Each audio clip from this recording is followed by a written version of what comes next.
Oui, Kassinou-Inou. Mélanie Paul, je viens de la communauté de Mashtewiyats au Lac-Saint-Jean. J'ai grandi ici toute mon enfance, sur le bord de l'eau, sur le bord du Piékwayami. Pour moi, ça a été une enfance assez paisible puis à la fois marquante.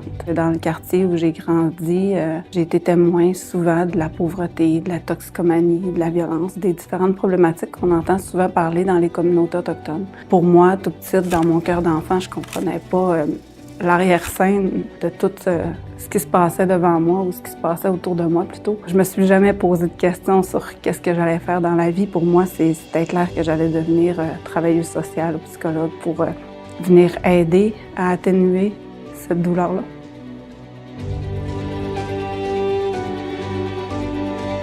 C'est souvent dans ces moments marquants-là qu'on trouve la source de notre inspiration, de ce qu'on va faire plus tard aussi. Puis pour moi, c'est ce qui a guidé mon chemin, puis c'est ce qui guide encore mon chemin aujourd'hui.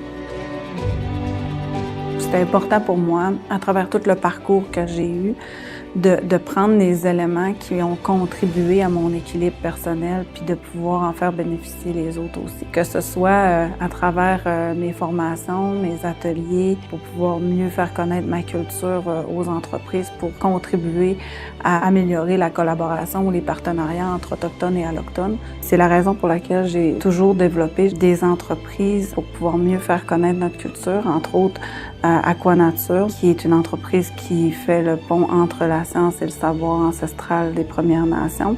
En tant qu'entrepreneur, en tant que leader, on embarque dans des projets, on est motivé, mais il faut prendre le temps aussi de s'arrêter pour voir est-ce que ça fait du sens par rapport à où je veux aller, est-ce que ça fait du sens par rapport à mes valeurs. Et pour moi, ça, c'est important de ramener ça au cœur de ma vie, le bien-être. Qui on est pas basé sur l'extérieur, mais plutôt sur ce qu'on a à l'intérieur de nous. L'Autochtone fait partie de nous. Il ne faut pas chercher à l'extérieur ou en vouloir à l'extérieur. Il faut plutôt chercher à l'intérieur de nous qu'est-ce qui nous fait vibrer, qu'est-ce qui nous parle, qu'est-ce qui fait du sens pour nous. Puis aller chercher ces forces-là intérieures pour être capable de construire à l'extérieur quelque chose de beau et de grand. Je dirais les 3 mots qui me décriraient le plus, c'est résilience, compassion, détermination.